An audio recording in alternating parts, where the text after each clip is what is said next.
بعد حضور نے فرمایا سیدہ عائشہ صدیقہ سیدہ حفصہ تھی، حضور نے فرمایا عائشہ کسی صحابی کو بلاؤ مجھ سے باتیں کرے۔ یہ پہلو نرالا ہے، کسی کو بلاؤ ذرا مجھ سے باتیں کرے۔ تو جناب عائشہ کہتی ہیں میں نے آؤ دیکھا نہ تاؤ دیکھا، بیٹیاں تو بات ہی باپ کی کرتی ہیں اور نمبر دوسرا لگ جائے تو پھر بھائیوں کی۔ حضور نے فرمایا کسی کو بلاؤ ذرا مجھ سے باتیں کرے۔ تو حضرت عائشہ صدیقہ عرض کرنے لگی حضور بلاؤں اپنے ابا جان کو، جناب صدیق اکبر کو بلاؤں؟ حضور مسکرائے اور مسکرا کے فرمایا نہیں تو رہنے دے، پیار بڑا ہے، نہیں تو رہنے دے۔ تو حضرت حفصہ کہتی ہیں جب حضرت عائشہ پیچھے ہٹی تو میں نے فوراً آگے بڑھ کے نہ تو عرض کی حضور میں اپنے ابا جی جناب عمر کو بلاؤں؟ تو حضور پھر مسکرائے، فرمایا ٹھیک ہے عمر بھی، پر تو مہربانی کر رہنے دے، قربان جاؤں حضرت عثمان آپ کی شان پر، کیا نصیبہ ہے۔ کہتی ہیں پھر ہم نے عرض کی حضور آپ ہی بتا دیں کس کو بلائیں؟ تو کہتی ہیں ہم نے حضور کے چہرے پر عجیب سی سنجیدگی دیکھی۔ حضور فرمانے لگے کوئی میرے عثمان کو بلاؤ، کوئی میرے عثمان کو بلاؤ، میں اس سے باتیں کرنا چاہتا ہوں۔ کہتی ہیں پیغام چلا گیا، عثمان آ گئے، پردہ گر گیا، بیبیاں اندر چلی گئیں، حضور نے پہلو میں بٹھا لیا، میرے نبی نے ماتھا بھی چوما، حضور نے پیار بھی کیا اور فرمایا عثمان اس دن ثابت قدم رہنا جس دن لوگ تمہیں شہید کریں گے، عثمان اس دن ثابت قدم رہنا جس دن فتنے اٹھیں گے، اس دن ثابت قدم رہنا جب لوگ تیری قمیض اتارنا چاہیں گے جو اللہ نے تجھے پہنائی ہوگی، فرمایا اس دن ثابت قدم رہنا۔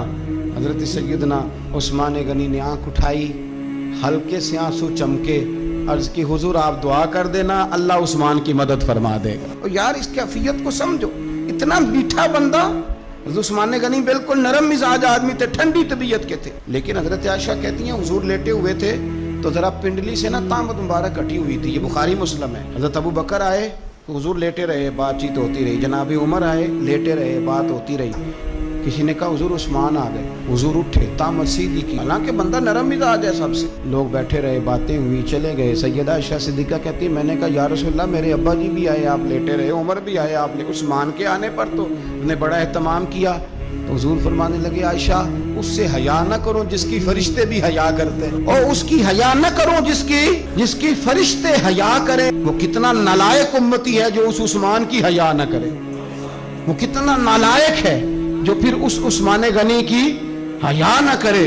ہمیں ہر موقع پر سیدنا عثمان غنی کی حیا کرنی۔ 17 اور 18 ذی الحجہ حضرت عثمان غنی رضی اللہ تعالیٰ عنہ کا یوم وصال ہے۔